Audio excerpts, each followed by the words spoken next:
I'm going to click the button. Be quiet while I play some music.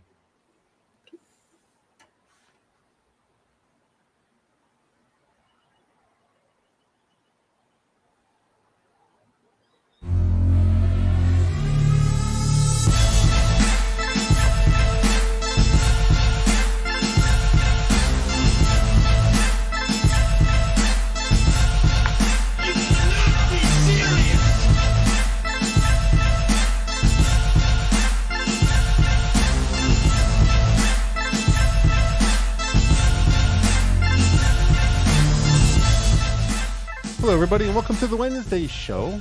I am the One-Ton Hammer, and my co-host tonight, of course, Terry DeMonis. Hello. And Jen T. Maxey. Hello. How's everybody doing tonight? Terry? Doing well. How about you? Cannot complain. Jen? I'm doing well. It has been a weird week. I'll tell you that. A lot of interesting stuff in the news. I don't have as many topics this week as I had last week, because I think we rushed through the last week's a little too quickly. But I got some good stuff. First off the top is the U.S. female soccer team. You guys already hear about this? Oh, yes. And I laughed. And I laughed. And then there's the Christian conservatives fighting on Twitter. Did you guys see that? I didn't see it personally, but I heard about it a lot from Monkey. Yeah, it was drama. And, was he talking about it too? He loves drama. Of course he did. I heard, I think it was Prospero and Skep talking about it on Minions, but I was only sort of partially aware of what they were getting at. It was like something about Lauren Chen being naive about stuff. And... Well, we'll talk about it. I might hopefully have a different take than they did. Also, Eric Clapton is in the news because he will not sign on to any venue that requires vaccination for the people attending. Very based. I believe was the term I saw go by, which is true. So yeah, that I have a great video to close with. Just a little funny thing, just like last week with the Glenn Berry video, something that's that kind of just caught my eye and struck me as being, you're laughing already, you know. All right, well, we'll get to that at the end of the show. Tonight's going to be hopefully just an hour. I don't want to go too long, but we should probably start with the U.S. women's national team hammered. I love the way they put that, by Sweden in opening Tokyo 2020 match. They should have sent the 15-year-old boys to play instead. I actually tweeted that to Twitter.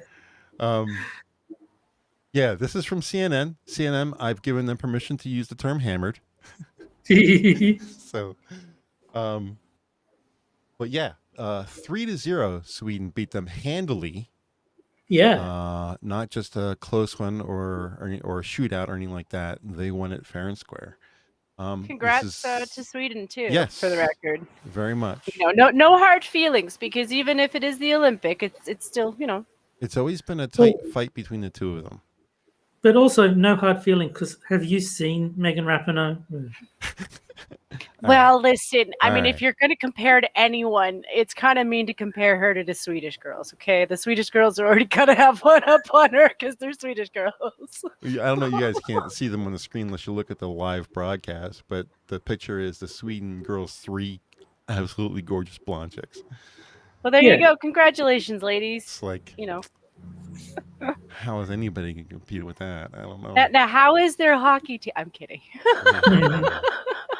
But they've always played them tight. It's always been, ties and one person wins 1-0, but that kind of deal. But it's never been, they've never lost. I mean, it's been 2 years since the women's team has lost. So 44 straight games, I think, was the term that they were saying. The thing that made it even better was the amount of bragging that the US team was doing beforehand. Sort of they did the whole kneeling the Olympics thing. might be too easy for us. Yeah, they did a whole kneeling thing with BLM too. So that was just a coup de grace. Let's kneel and then lose. It's the get woke or broke mentality. Mm. But yeah, so the article reads Sweden laid down an early marker in the women's Olympic football competition. I guess they call it football, hammering the U.S. women's national team 3-0 on Wednesday. Stina Blackenstein, I don't know. It's a Swedish name.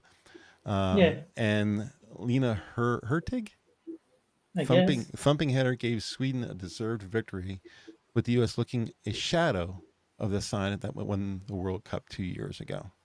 Sweden was unquestionably the better team from the first whistle to the last, and U.S. women's national team, which came to this Olympics as a strong favorite, has much to improve on in the coming games against the New Zealand and Australia. Well, I didn't write that very well. Games against New Zealand and Australia, should it want to win a 5th gold medal. This historic result for Sweden will give the team the confidence it can to go one better than Rio 2016, where it fell to Germany in the final hurdle to the gold medal match. For the U.S., the defeat ends in a 44-game unbeaten run, 40 wins and 4 draws, that had stretched all the way back to January of 2019 when it lost 3-1 to France in a friendly. Now, I'm not sure what a friendly was, but I guess a non-competition match. Yeah, I think it's like an exhibition match, just sort of practice, keep everyone sort of like keep them sort of from getting stale and rusty and sort of losing their like abilities over the long breaks, sort of thing, just to keep. See, I think I see where Elwyn's going with this. I see what happened here. Those ladies needed to go to IKEA first and get one of those $2 breakfasts because they were hungry before the match, right? So yeah, I mean the announcer said that the United States, the American team was chasing the ball instead of owning the ball. That was the term that she used. So I can't say I'm upset. To be honest, I'm not. I mean, there was.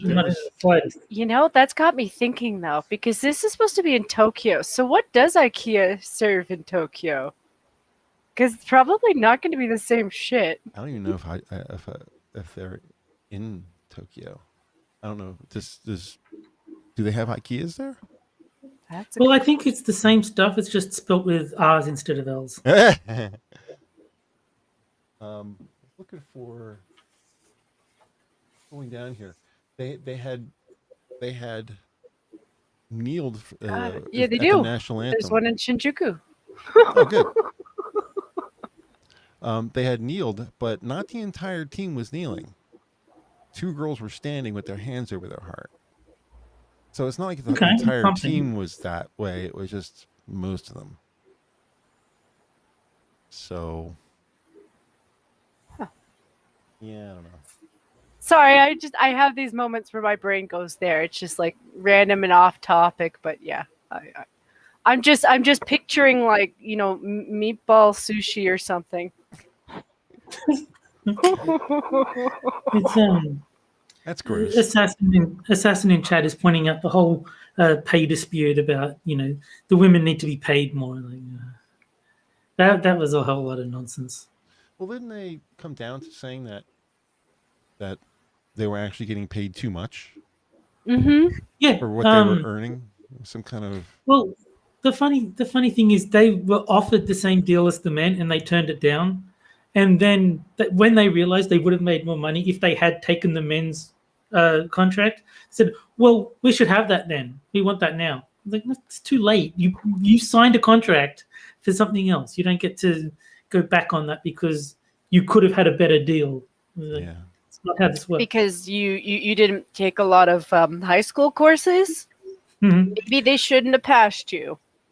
Well, I mean, the whole thing was the women wanted more security. Like the men don't get paid if they don't play, and like they get a much stronger bonus for winning. Whereas the women wanted, like, we just want to get paid the same, and you know, we want all these benefits, and they got them, but then they can't turn around and say, but we also want the same money that the men are making and to keep the benefits.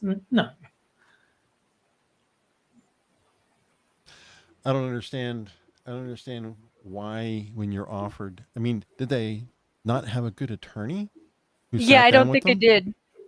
That's what I mean by the high school comment. I don't think they did. I think a lot of them might even be following Megan around.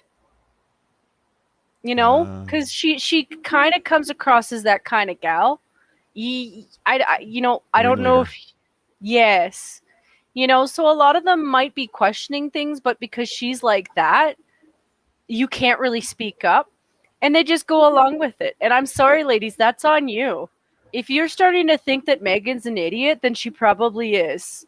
You should get a better financer as an advisor, or like anything. They should have a professional take care of them, you know? No, but the contract that the women signed wasn't bad. No. It's just that it put more weight on benefits like childcare and, insurance and all that sort of stuff.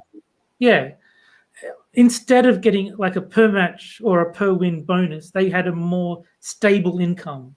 Mm-hmm. So considering they were winning all the time. They didn't get a bad deal. They just got a different deal.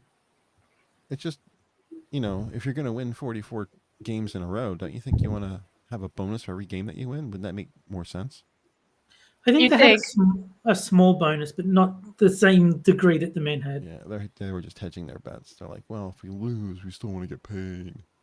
Yeah, exactly. They wanted security. Yep. Well, I guess there's a point at some time in the future where they can renegotiate. It'd be interesting to see if they decide to take a more male-centric. Oh, they won't. They want those. They want those benefits. They're not willing to give those up. Assassin's calling it what I was trying to say. They prove that not only male jocks are stupid. Yes, that is true. I was a male jock. I guess I was the exception, right? Well, some people learn through physical effort too. I mean, I'm not saying that that's necessarily you, but some people do. The whole thing about jocks being stupid is generally because it's expected they put more effort into athletics than education. If you didn't do that, then there's no reason why you couldn't be every bit as intelligent as anyone else. It's just the stereotype is. I was a big guy going into high school. Going into ninth grade, I was already 6'2". So I was 6'2", 220 pounds going into as a freshman in high school. So the coach met me at the door and said, "You'll be playing football with us, son. Come on with me." But that wasn't really. I mean, I did well for the 2 years that I played, but my interest was always in computers ever since I was a little, a little kid. So, so I was on the football team, but I was also the computer nerd. So, I was very much the computer guy and not the sports guy. Yeah. I had no interest in sport, and no sport had an interest in me, and we kept our distance from each other. No, the coach was literally, as I walked in the door, he was watching the new people coming in for the first year, and he literally walked over to me as I was walking in the front door and said, "I want to talk to you." I mean, I got stopped on my way to my first class. Nice. The homeroom. I didn't even get the homeroom before this guy's pulling me aside. And it was good because everybody at that point, was, 5'7", 130. Yeah. So I towered over everybody. I was a big guy. So I got to play, defensive lineman. I got to do the what's the name of that movie with girl from Speed? Sandra Bullock? Sandra Bullock. I can't remember the name though. Yeah, I know what you mean though. She was a blonde. She played a blonde, and it was the guy who went to MotZ. The black guy. Yeah. Yeah, I can't remember. Yeah, it was a good movie. Because it was a good story. That was the name of the movie. Yeah.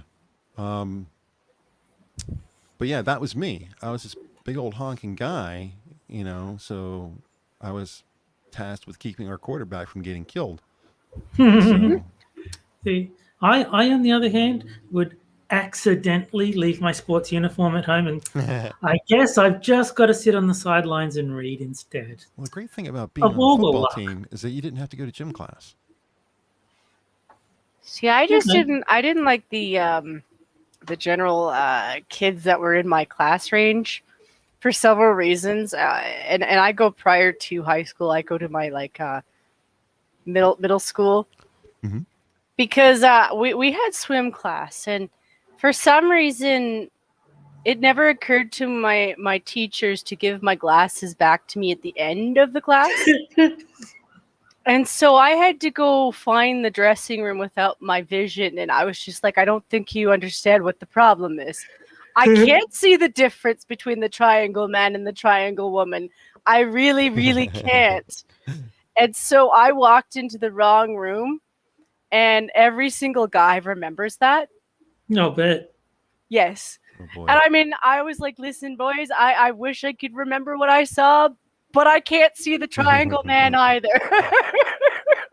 So I turned around and walked away, as you do. And I go to the next room, and all the other girls are like, oh, you did that on purpose. And I'm like, no, because if I'd done it on purpose, I would have been paid and had a camera or something, I would have had my glasses on. Made it worth it. So yeah, going into high school afterwards, I didn't really like the gym with the same class for obvious reasons. Now, on the other hand, if they'd ever had an international archery club or something in my school, I probably would have joined that, because I actually did like archery. Yeah, I took archery in junior high. It was a lot of fun. Yeah, I love archery. I don't necessarily want to kill stuff, but like targets and stuff is always fun. See, when it came to choosing what sports you wanted to sign up for, I did all the ones that were non-active. Like there was one where you was like go-kart driving. It's like, okay, I can sit down with my foot on the pedal and turn the wheel. I can do that. And then there was one that was rock climbing, which sounds very active, but they also had a Street Fighter machine at the place that the rock climbing was at. And you can guess which of the two I spent more of my time with. I am eternally jelly. Yeah, I remember this one time. Actually, it was every year, because once you hit junior high and then up into high school, you live in Canada, you're expected to know how to cross-country ski. But not every class comes with skis that fit or poles that are the same size. So I was like, you know what? Fuck this. I'm going to go to the library. Screw you guys. I'm not paying for this garbage. And so that's what I did. I was always in the computer lab. I had it's very weird, because I was on the football team. I was always in the computer lab, but I was also in the ROTC in high school and college. So, because my dad was in the Reserve Officers Training Corps, it was military. It was pre-military, military. If you went through college, you would get credit to going into the military afterwards. You wouldn't go in at the same rank as everybody else would. And makes sense. It's not like you would go in as a captain. You would go in as an E6 instead of an E8 or something, or E10 or something like that. So you'd still be a recruit, but you'd be higher on the totem pole. Which makes sense. You've done more training than everyone else. So yeah, I'm familiar with the military. I've interacted with people who are on base, and that kind of stuff. But it stands to reason that you'd go in at a higher rank if you've done that training. That close to going in, and my dad was World War II and Korea. He was in the wars, so he said, just before you decide to go, he says, I'm going to get you a job, give you a taste of the private sector first. And then I never considered going in the military after that. I was like, I get a car and money? Screw the military. Yeah. I'm going out on a date with my girlfriend in my car. That was that. So. I'm still bitter over being conned out of a $5 visit to McDonald's by my teacher, because she said to the class, if you hit the target in the dead center, I'll take you to McDonald's. And I hit it dead center, but I thought I was with another group, so I hit their target and not my target. No. And I was like, but I hit my target. It's not my fault. I got the lineup confused on which one I was supposed to. It kind of is your fault. Let's be honest, it is your fault. wait, hold on a second, because for her, the target that she was shooting at was her target. She targeted that thing that became her target. Whereas if it was meant to be her target or it was anyone else's target, it's irrelevant. She shot her target.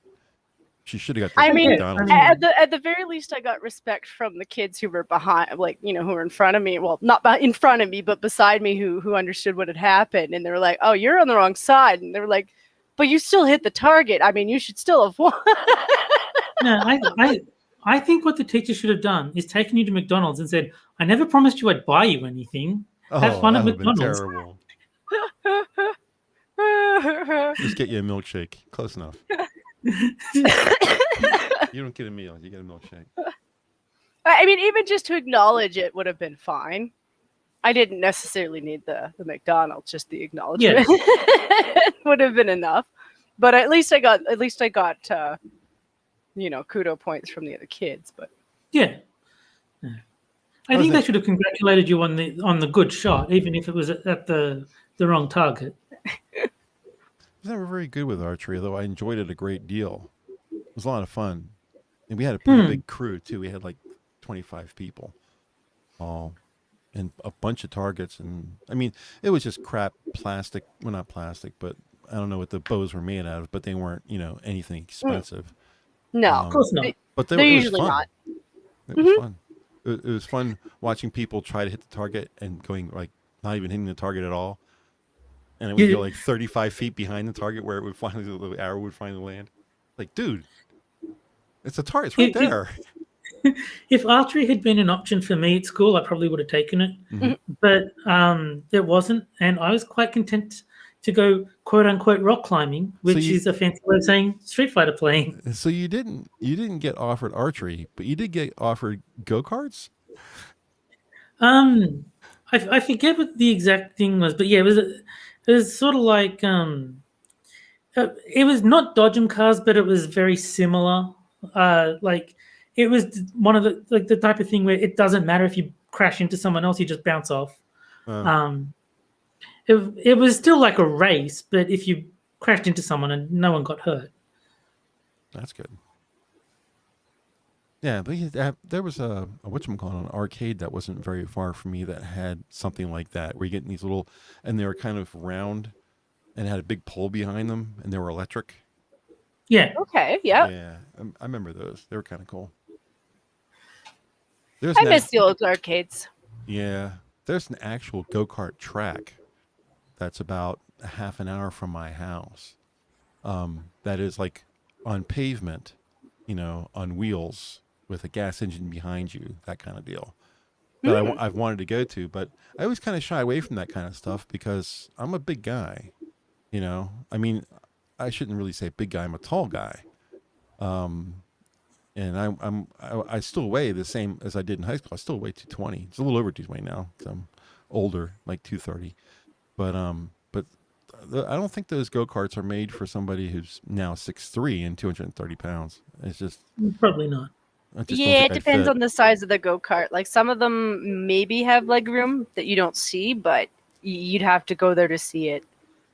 Like they would probably test you to see if you fit, and if it's not comfortable, you wouldn't do it.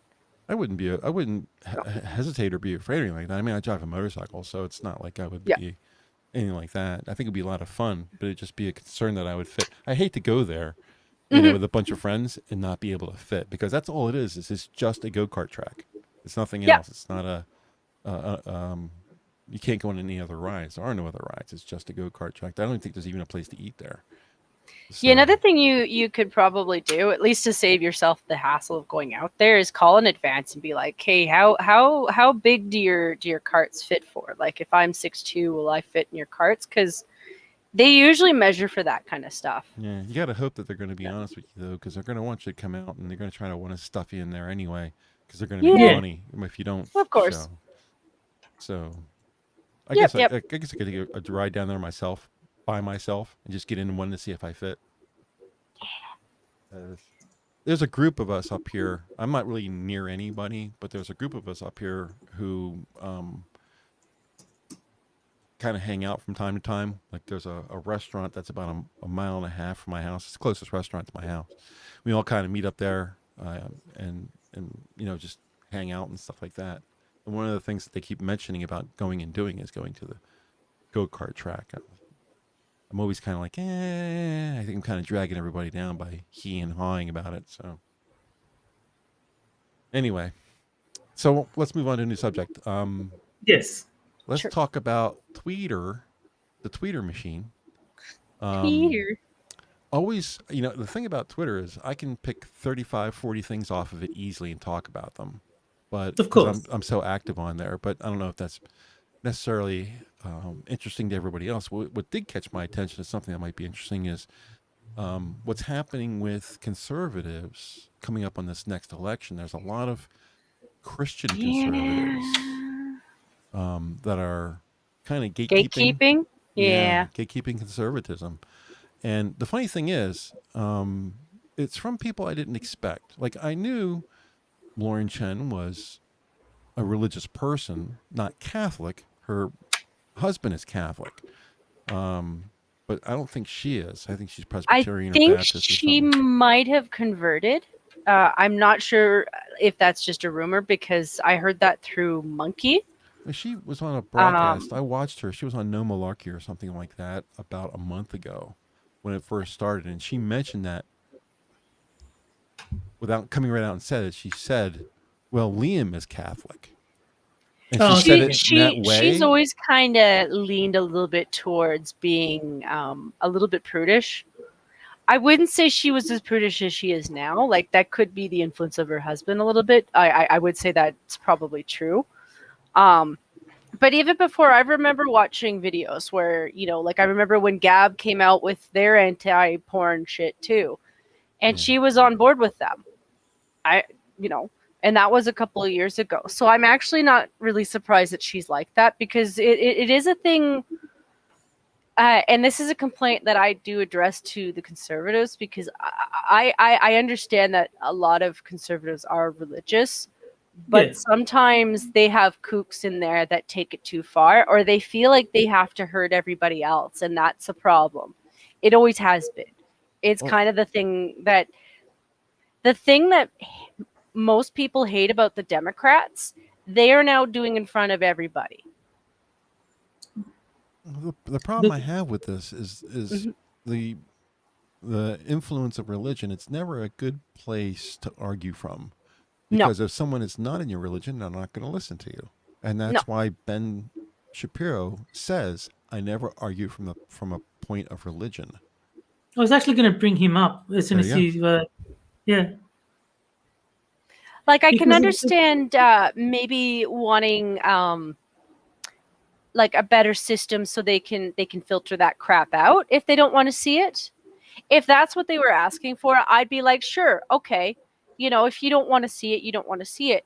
But you can't bar people from a convention because they work in a career choice that you don't approve of, especially when what they're doing isn't illegal. If by law, this woman doesn't do anything illegal, she's not walking around and committing acts in public, so she's yet again not doing anything illegal, then what the hell is their real position? Yeah. But going back to the Ben Shapiro thing, like, he makes the point that there's no point quoting the Bible to someone who doesn't think the Bible is holy. Like, if you say, but the Bible says this, I don't give a fuck what the Bible says. I'm not religious. Yeah. You might be quoting Harry Potter to me for all the difference it makes. And Ben is more devout than anyone else I know. He's he's Jew. Very Jewish. He's very Jewish. But when she starts doing this, conservatism means religious. When she starts equating them and gatekeeping people out by saying, well, you're a libertarian because you allow people to do what they want. Okay. That's very authoritarian to me. Yes, to hear someone say that, it's just like, you can't play in the cool group because we don't like you being promiscuous, therefore you're out. I mean, if that's the stance, fine. I'll identify as libertarian. That's exactly what it doesn't really make any difference to me. Yeah, like, her reasoning is like she wasn't there as her real person. She was there as her stage mate. Yeah, you can't escape that when your face is like hers. You just can't.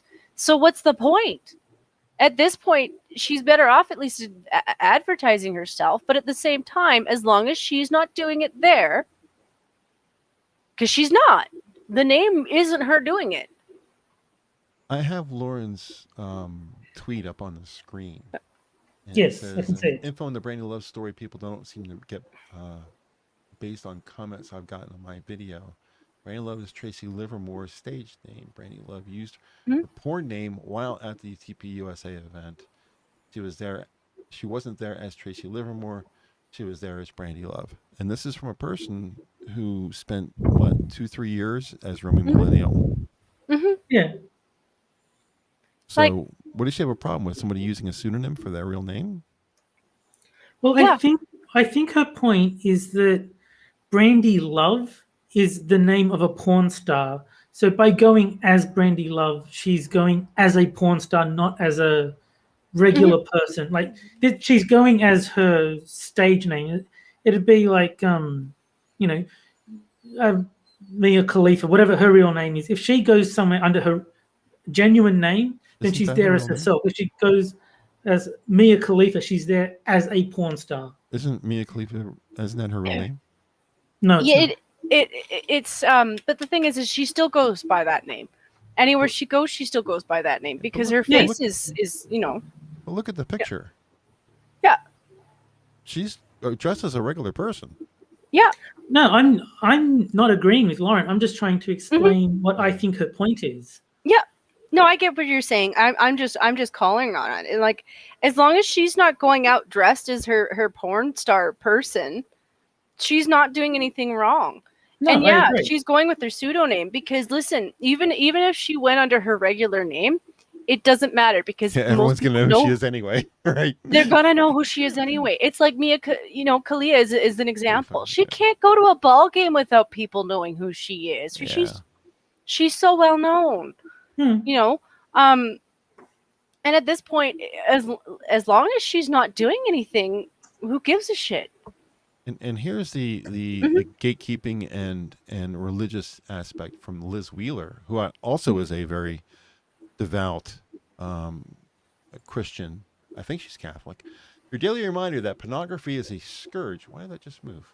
I didn't do that. Your daily reminder that pornography is a scourge that destroys marriages and families, which are the fundamental bedrock on which people rely instead of big daddy government. So no, porn is not conservative, and I can't believe we're having this conversation. Porn is conservative because conservatives work in the porn industry. Not all conservatives, no. I wouldn't say that, never. But there are certainly people who work in the porn industry who are conservative. And you can't gatekeep against people who are on your side. It's just like...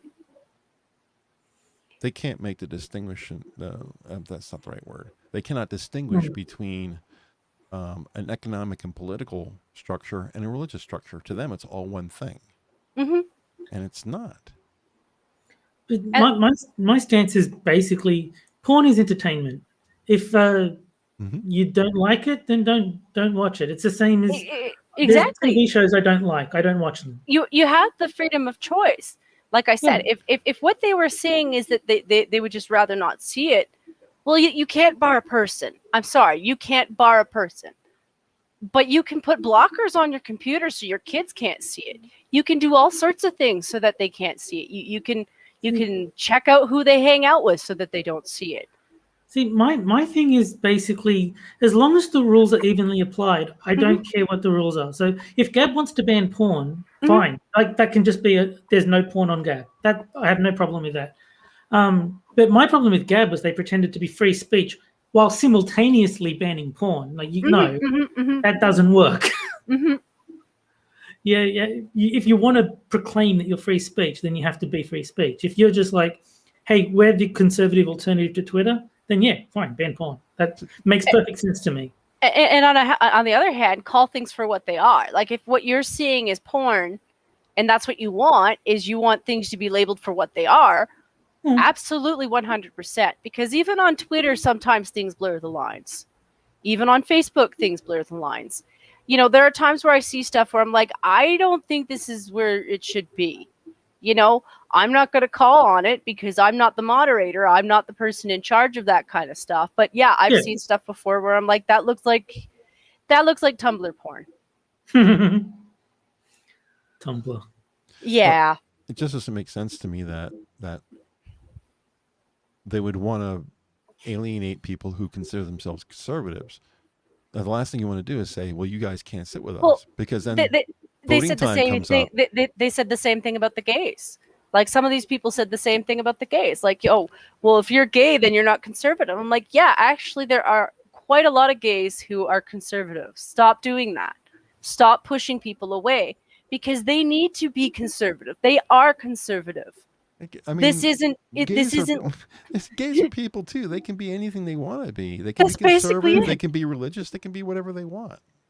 You know, like, this is kind of reminding me of like what the left was doing was like the purity spirals, and like you're not good enough to be with us, and like yes.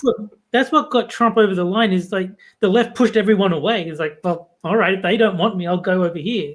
And now the right's doing the same thing. It's like, oh, no, you're gay, you can't be a conservative. Oh, you like porn? Oh, no, that's not true conservatism. Get out of here. It's times like that where I really, really wish there was a proper middle ground party. And I know that's really difficult to do, because middle ground parties are usually a mixture of liberal and conservative. That's just how that is. But it would be really nice to see one, even in the US, even up here. Like, we're supposed to have one, but let's be real, I don't have one either. I don't know about Australia. There's two parties. There's technically more, but realistically, there's two parties down here: Labor and Liberal. Yeah. But your voting system is much better, I think, than America. Oh yeah, by far. I definitely prefer the preferential voting to the first past the post. Yeah. What is Canada? Are they more like Australia or more like America? We're more like England, which is more like Australia then. Yeah. Okay. So we're the only ones screwing things up. Well, yes and no. Like, for us up here, we could take some notes closer to what you guys do, in the sense that our house isn't really properly represented. Like, in terms of population, the majority of the population has always been in Ontario and Quebec. Everybody else has the little population. But the problem is that all the votes end up being in those two provinces. So they get the say on how everything is run. Whereas with you guys, you have proper seats for everybody. There's only 2 for every state. Whereas up here, our some of our provinces only have 1. They only get 1 say. Whereas others have more, like we have 20. Wow. It's not really fair. And I've never really liked that system in that sense. I kind of wish that we were a little bit more of a mix of the two, because I do like our system. I do. But I just think that people should have more of a say, especially when it comes to our country, because honestly, Ontario really shouldn't be telling other parts of the country what to do as much as they do. It is something that we thought of and planned for, is that because we would be in the same position as you would if we didn't come up with the whole process of making sure that every state is represented equally, because which is racist now. Yeah, if we didn't, it would just be the California and New York show. Yeah. I've always been for better or for worse. I do believe people should have the autonomy to make their own decisions. And I hold that to all the provinces too. I'm not just saying that on my behalf for my province, because, a lot of people think that as an Albertan, I'm just a dirty, greedy Albertan. But the thing is I've always felt that the other provinces didn't have a lot of power over their own resources, over their own economics. And that's always frustrated me. I don't like that kind of system. I do like people having the ability to make their own fuck ups. Canada is a democracy, right? We are. Terry, Australia is a democracy too, right? I don't know what the official designation is, but like we have elections and such. So I mean, there's democracy here, but maybe that's where it's different for us, because we're not a democracy. We're a republic. Well, that's what I mean. I don't know if Australia that is designated as a democracy, or like what the official term is. But we have elections, and so there's like democracy at work. But I don't know if like I know we're not a republic because there was a whole thing about becoming a republic that every time the government wants to distract people from whatever shit it's up to, they say we should become a republic, and then everyone votes on it, and everyone votes no for some reason. That's interesting that they would vote no. It's probably the only thing about the states that's truly good is that we're a republic, a democratic republic. If we weren't, we'd be in trouble because being a pure democracy would be mob rule. It would be California and New York. So, yeah, I think it's the only thing that really saves us above everything else is that we're a republic. Yeah, it's like I said, I just believe people should have the right to make their own decisions, take their own risks, and try to do what they want with their life. And if you don't like where you're at, you can just move to another state. And here's the thing: a lot of times it's the opposite. A lot of times those places don't want to do stuff, and they're forced to do stuff. And I don't agree with that either, because I don't know their situation. I don't know their situation. Their situation might be better as it is. According to Wikipedia, Australia is a federal parliamentary constitutional monarchy. There you go. Holy crap. That's a mouthful. Yeah. It's a little bit of everything. It's like the mutt. So that's what Wikipedia describes us as. All I know is... Can you say that again? I want to... It went past me too fast. Repeat that for me. You're what? Federal parliamentary constitutional monarchy. Constitutional monarchy. I think Canada is technically too. That's 4 different things. We're only 2 things. We're a democratic republic. It's just one of those things where, like, because we're both in the hot spot, and I keep looking at the Queen, and I'm just like, I realize that you're not political, but for a few seconds, could you be? Yeah. Just for a few seconds, even if it's just your opinion. You don't have to do anything, just your opinion. Tell my prime minister to his face, you're kind of a piece of shit. I would love you for it. You don't necessarily have to word it like that. I mean, I know you're more polite and certainly more educated than I am, so you probably have way better words to describe him than me. But any of those would be fine too. I think piece of shit covers it pretty well, actually. Both of you are kind of still enamored with the monarchy anyway, so it would make sense. You know, I like her, but at the same time, I don't want their system. You still have her picture on your money. I mean, both of you do. Yes. It's out of respect because she signed stuff that like led us closer to being free. She gave you freedom. I have zero fondness for the royal family, but Australia as a country does seem to, because as you say, her face is on the currency. So well, it's that and the fact that they kind of used us in World War II as meat shields, and let's be real, that's what they did. We were cheap. It's the $5 bill for both of you, right? I know it is for Terry. Is it on your $5 note or bill? Is there a picture on that, or is it a different bill? I think it's 20 for us. I don't know about you guys. Oh, it's 20 for you. See, it's 5 for Terry. Yes. $5 note. Do you call it a note or a bill? Note. Note. I call him a bill. Bill, yeah. But if I was in England, I would know what you were talking about. I read Harry Potter. I get that must be something that really separates us as well, is because we went to guns. That's probably the whole culture of guns in America comes down to that point, is that we relied on our guns to get away from the UK. Yeah. Or Britain. I agree with you. I do agree with abolishing the monarchy. I'm saying that I do like the Queen. I do think that she was kind of lucky to have for the end. You know, I don't mind for my generation seeing her beating the end. It's just Meghan Markle is a prime example of why I don't like the monarchy.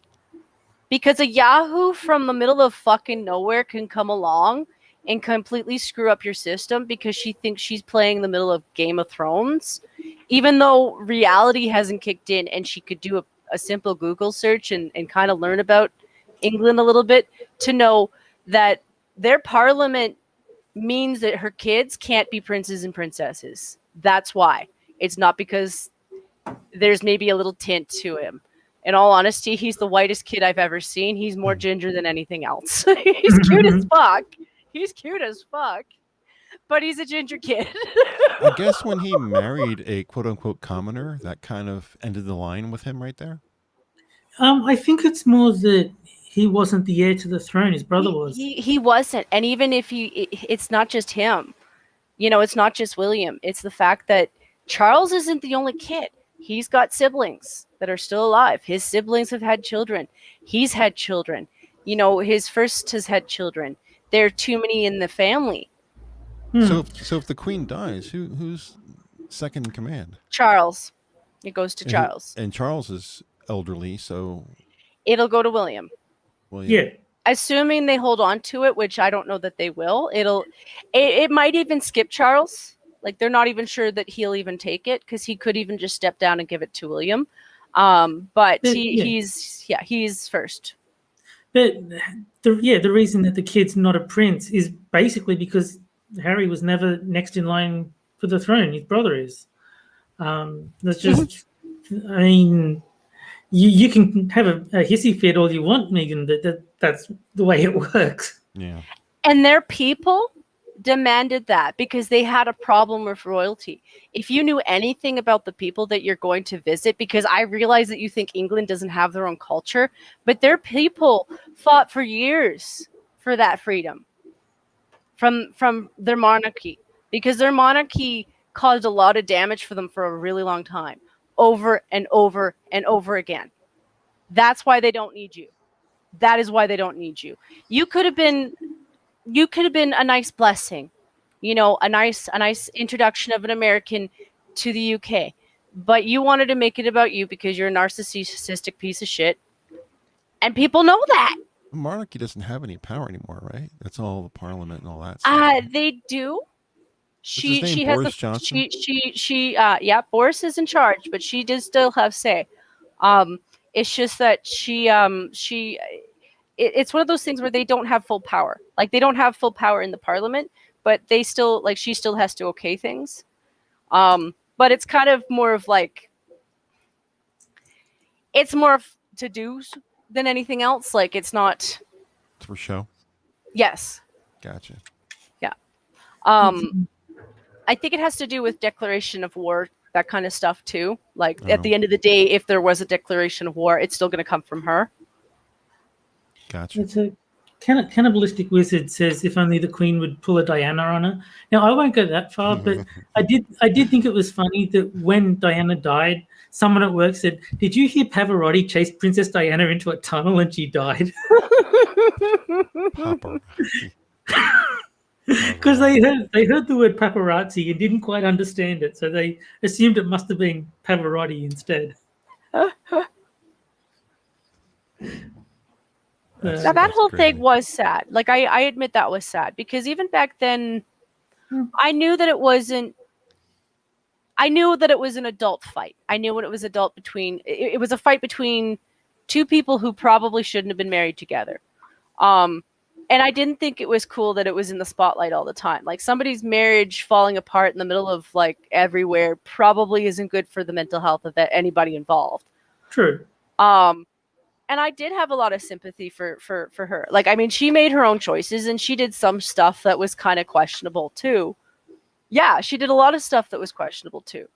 But I don't think she was a bad person, and I don't wish she had died. I wish she'd lived for her kids, because I guarantee you, Ginger Kid would not be as pussy as he is right now. Yeah.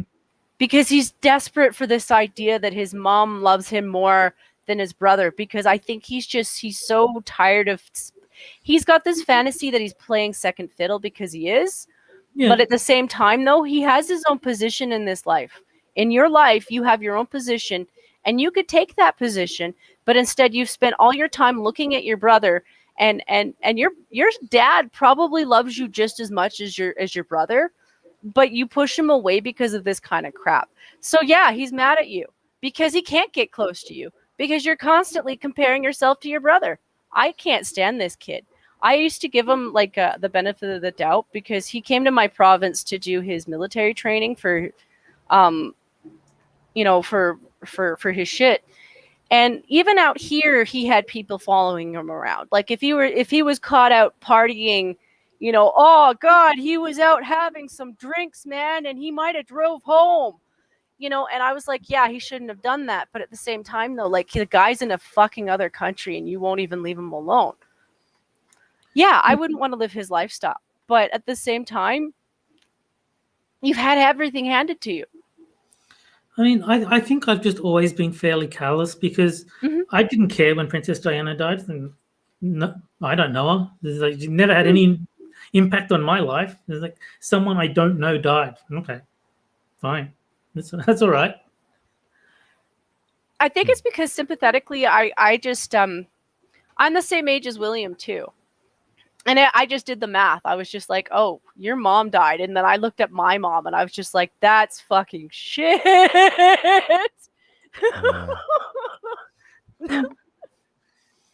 So, I mean, that's where I was coming from.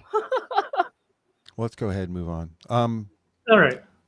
Last story up is Eric Clapton. Yeah, should probably bring this up on the screen for everybody to see. He's Eric so Clapton flippy. will not play shows where proof of vaccination is required. I bring this full screen. Good. Yeah, here we go. Eric Clapton says he will not perform at any venues that require attendees to prove that they've been vaccinated against COVID-19. Clapton issued a statement in response to Prime Minister Boris Johnson's announcement on Monday, July 19th, that vaccine passes would be required to enter nightclubs and venues. Clapton's statement was shared via the Telegram account of film producer and architect Robin Minotti, who's also been skeptical of the COVID-19 vaccine and expressed other doubts about the UK government's response to the pandemic. So he's like, I'm just not going to do it. Following the PM's announcement on Monday, the 19th of July, 2021, I feel honor bound to make an announcement of my own, Clapton said. I wish to say that I will not perform on any stage where there is discriminated audience present, unless there is a provision made for all people to attend. I reserve the right to cancel the show. The message was accompanied by a link to Clapton's anti-lockdown song with Van Morrison, Stand and Deliver. Representatives for Clapton did not immediately return Rolling Stone's request for a comment. I don't know how much of a comment they would want. It's pretty clear. If your venue is going to discriminate by vaccination, I'm not going to play. Fuck you. And that's that. I'm glad that he's doing that. I just think he's so flippy. Flippy in what way? It's just one of those things where I realize I know that he's kind of conservative, but he was kind of really hard for anti-Trump shit back in the day. Mm-hmm. So it's just one of those things where now that he's come out with this, they're going to go after him for it, and I'm just predicting it. I think he's one of those people that kind of like Bill Burr, that you can throw all the rocks you want, and they're just not going to hurt him. Mm-hmm. Because he doesn't subscribe to the whole Twitterverse or any of that kind of stuff. Neither does Bill.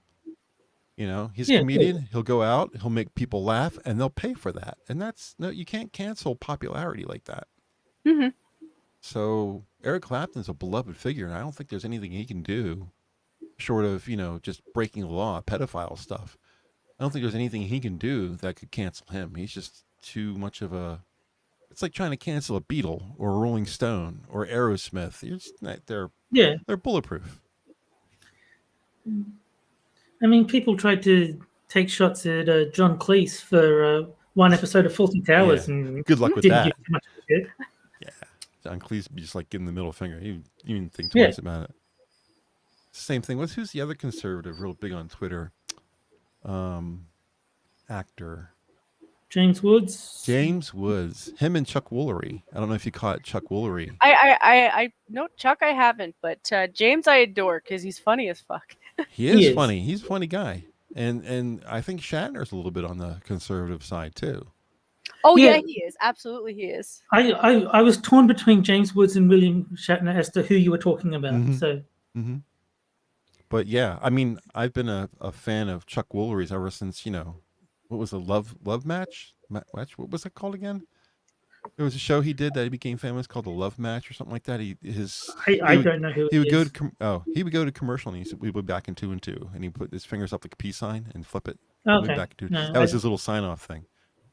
Another one is Kevin Sorbo, but no one really remembers him. Yeah. I don't dislike him, but yeah, he kind of went super Christian. Oh yes, he made a movie or starred in a movie called God Is Not Dead, and yeah, he was like the mean atheist who secretly believed in God but was mad at God, and that's why he became an atheist. It was like, that's weird. Not how it works. No, atheists don't believe in a God, so they can't be mad at him. Yeah, exactly. That's kind of silliness. Yeah, and then I think he dies at the end of the movie, but just before he does, he realizes the true power of God's love and is saved. Okay. It's a religious movie. It's trying to push an agenda. But that is yeah. The only thing he's done besides Hercules that I know of. Yeah. Well, I'm going to share screen real quick because you were talking about William Shatner, and I thought that was fucking funny, William Shatner. That's going to screw up OBS. Oh, is it? Yeah. Crap. Not going to be able to share it. All right. Sorry. Yeah, I can read it. Yeah, all right. Yeah, basically somebody wrote to William Shatner on the Twitter, and he was like, oh my God, watching on you on Shark Week right now. Honestly, is there anything you can't do? And William Shatner's like, blushes, thinky face, save Star Wars. He's like laughing and then like shrugging. And that did in fact break the layout on the screen. Yeah, I fixed it. That's not a big deal. Sorry. I know. I just thought it was funny that that broke everything. It's all back the way it was supposed to be. Or it will be. But if you're watching the live feed, it should have just fixed itself. Okay. Sorry, guys. I wanted to share that so bad, but no worries. I can set up the systems. I can set up. I can send it to you on Twitter. Yeah, I could set it up so that that works. I just need to have the two of you sit down with me. So when you share the screen, I can switch on the OBS and accommodate it. That's all. No big deal. Because I already have it set so I can switch to an article. So I just have to set it so it would switch to your presentation. It's not a big deal. Just have to set it up. But we can do that offline another time before the next show. The last thing I have, and I'm a little concerned about whether the audio is going to come through or not. It should. The audio won't come through for the two of you, but it should come through with everybody else. And you'll be able to watch the live feed, and if you want to turn it up enough so you can hear it there. But basically, it's an interaction between, I guess, a couple of college kids, or maybe a little bit later. A young woman is discussing something, and one of the people she's discussing with, a very large black man, says something that apparently she doesn't like, so she smacks him in the face and he ducks her.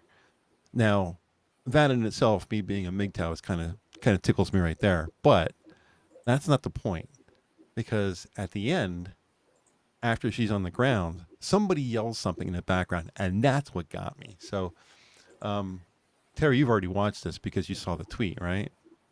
I didn't watch it with sound because we were like in the pre-stream thing at the moment. So I watched the video, but I didn't watch it with sound. All right. Well, Jen, you're going to have to assume the sound here, but I can at least get the video for you. So let me switch over. I'm not sure if this is going to work. I can play video clips and all that kind of stuff. This is the first time I'm going to try to play an audio. It should work, but we'll see. All right. Thanks, but I'm about to you'll be mad, you feel me? Oh, yes, you can. We Gucci down this time. Oh my God, get the fuck up, That's the part that made me laugh. It's a kid, I guess maybe 15 or so, in the background yells, "Oh my God, get the fuck up, bitch." That's what made me laugh. It's not because it was her or any of that kind of stuff. It was just that I've seen this with other fights where somebody gets knocked out and people want them to get right back up again. They're out. They're knocked out, or they're knocked silly enough that they can't do it. So people assuming they can just pop right back up, that can't happen. So it's made me laugh that some 15-year-old kid seems to think that once you get knocked out like that you can just pop back up and that you're just playing by being on the ground like that. I shared it in chat. The link to the actual tweet. Yeah, so you guys can see that it just very rarely do you come across something on Twitter that just makes you laugh, literally laugh out loud. Like when I laughed, my girlfriend turned at me like, "What are you laughing at?" And I was like, "This tweet is so funny." And she's just rolling her eyes at me. I'm like, "Geez, get off that stupid tweeter thing." Anyway, somebody's playing it. I can hear it. Probably Jen. I'm not playing. Are you playing it, Jen? Yeah, I did it. Isn't that the funniest? The funniest part is the kid at the end. The chat has to tell me if that actually came through. Did you guys get the audio for that? I think they did. Cynic laughed. Okay, good. I'll have to get all that stuff worked out still. I got a lot more work to do on the stream to make it the way I want, but anyway. You don't slap someone and you don't get slapped back. It seems pretty straightforward to me. For me, it's, you can't. They're just some guys. The culture, the black culture, black guys just don't take any shit, really. It's in their culture. They're not going to put up with that. Disrespect is, being respected is high in their list. And if you disrespect them, they don't generally let it go. All the simps in the planet are all white boys, Yeah. So I can say that I'm a white boy. I'm not saying it's that.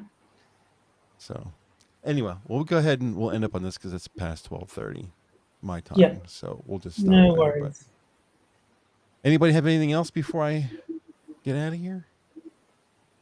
No, I'm fine. No, nothing. Awesome. Nothing new. Well, thanks for joining me tonight. Chat, thank you very much for stopping by and keeping us company. And we're going to go ahead and see if this will work too. Some music playing. Oh yeah, the music worked too. It's working tonight. It's amazing. Excellent. And should I get over the...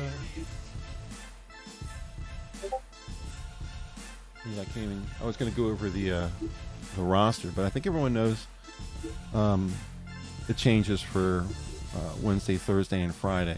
It's Wednesday, of course, is the three of us. Thursday is going to be Sanguine for now, but he's got someone who's going to help him co-host, who's eventually going to take over the Thursday night stream. You'll have to watch Thursday night to see who that's going to be. And then Sanguine is moved from Wednesday to Friday. Otherwise, the rest of the schedule is pretty much the same. But don't forget to say hello to Skep and Inquisitor, Harry, and Delahazed and Poppy on the rest of the streams when you get a chance. So thanks everybody for coming out tonight, and have a great night. We'll see you tomorrow. See you later, everyone. Bye, guys.